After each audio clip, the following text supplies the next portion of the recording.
Divergent Lightning Trap gives your projectiles a chance to return when they either reach the end of their trajectory or hit a wall, potentially hitting an enemy again on the return. In theory, this pretty much doubles your damage if each trap is able to hit at least one returning projectile. You get 13 projectiles per trap if you include Sniper's Mark, so with the default 20% chance, you'll likely get a couple projectiles to return, which is technically all you need for single target since they can't shotgun anyway. However, they can miss if your target moves, so I'm using Ashes of the Stars to boost the chance to like 50% for better coverage.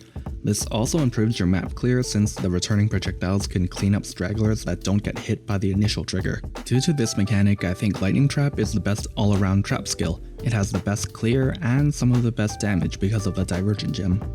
Now, some people might be worried about the trapping playstyle for maps, but trust me, this build is super fast and really smooth to play. We also don't really need to aim since the projectiles cover the whole screen, so you're just running through the map and throwing traps in front of you every now and then. And everyone knows how good the trapping playstyle is for bossing. You can set up traps for some initial burst, you're fully ranged, you never feel locked in place, so obviously this build does all the Ubers. In fact, it's pretty good in almost all content except for more specialized stuff like simulacrums. Now don't get me wrong, this build can do wave 30, I just wouldn't recommend using it as a simulacrum farmer cause it wasn't built for that. We don't have curse immunity, crit damage reduction, and most importantly chaos res for hits. So when you get a few of those mods in the later waves, things get pretty spooky. Now you can get those things with some better gear, but if you're gonna farm simulacrums, you're gonna want a specialized build that lets you level a bunch of gems anyway. So why did I choose Raider for this? You can get more damage with something like a Saboteur, Assassin, or Inquisitor.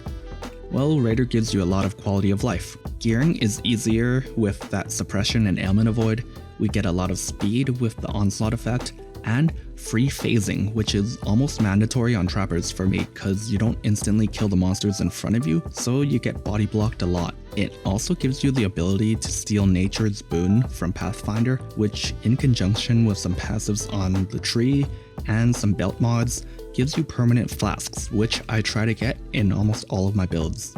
I also try to make my builds decently tanky, and this one's no exception. We're spell suppress capped, ailment immune, roughly 30k evasion and armor with Molten Shell and Ghost Dance.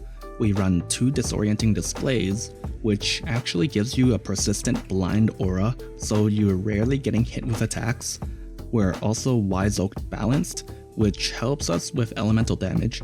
And I guess I should also mention, since we have so much flask charge generation, our life flask will be up whenever we need it, so recovery is not really an issue. Most of the items aren't insane or anything, they're pretty attainable. I'll provide budget-friendly alternatives for the more pricey pieces. They'll be a bit worse, but you can cut down on a lot of the cost. So I'm using an Ashes, which by itself is like half the total cost of the build. If you can't afford one, you can use an All's Uprising instead. You'll lose out on some quality on your stuff, but we're not abusing gem quality too much. It's mostly there for the Divergent Lightning Trap, but you can probably get away with just the default 20% anyway. Now the jewels in this build are really strong, so don't skimp on these, we get a lot out of them. We have a Lethal Pride here that gives us enough strength for our gems, since we don't really get much strength anywhere else. Make sure you get other good stuff on it too. I'm also getting 10% double damage and some armor in addition to a bunch of strength. I just used the built-in jewel finder on PoE. Oh, and the name on the jewel doesn't really matter since we're not taking the keystone. So the most important item in the build is Slave Driver's Hand. It allows us to stack a lot of cast speed to further increase our throwing speed, which both improves our DPS and makes the build much smoother to play. It also removes the need for mana sustain, which would be an issue since we have so much cast speed. And on top of that, we get endurance charges too. The rares are pretty simple and there's a lot of room to improve them, but what I'm using is enough to do everything anyway, so you want life, energy shield for Ghost Dance, and some evasion if possible. You only need like 21% spell suppression on your equipment for 100% and 25% ailment avoid. I used an exceptional Eater implicit on my boots, which you can easily get with an Orb of Conflict. You can instead use a craft on your shield or a lower tier boot implicit along with Anomalous Grace. This belt is also pretty important if you want permanent flasks. you need at least 25% increased duration, along with a high tier charges gained mod. I think reduced charges used might work, but I'm not 100% certain on that. Other than that, just get as much cast speed as you can wherever you can. You'll also need a good interval somewhere on your gear for gems, and try your best to balance your resistances for Wise Oak. It's easier if you have elemental resist rings that you can bless. I ended up using the harvest resistance swaps to essentially divine my res. Oh, and also I have some flat regeneration on my gear to offset the life cost of all my skills. Now my wand might look insane because of the prefixes, but the +1 to all spells is pretty comparable to a nice flat lightning roll, since lightning trap scales really well off of flat damage, and it's multi-modded cause I was too scared of breaking the suffixes, especially since getting resistances would mess up my Wise Oak balancing. Speaking of which, you can easily get full uptime on a bismuth base, so you can rely on it to cap your res even if your belt isn't as good or if you don't have the flask passives. If you aren't able to balance your res, at least try to get your lightning the highest so you get the pen. However, you could also just use a magic bismuth with one of these suffixes. I think you can use an increased effect prefix, but it probably depends on your setup. Now for the Quicksilver and Granite flasks, you need to use the reused at the end enchant since our incoming flask charges aren't technically enough to sustain each use, but over time, Nature's Boon's 20% to not consume charges actually lets us permanently sustain. Now, I've personally never had the flasks run out, but I suppose you can get really unlucky. Of course, this only matters in long boss fights, since you get permanent charges in maps even without investment. So, as I mentioned earlier, we don't have any Chaos res. The Pantheon helps with dots, but Chaos hits, while uncommon, are kinda spooky if your Molten Shell is down.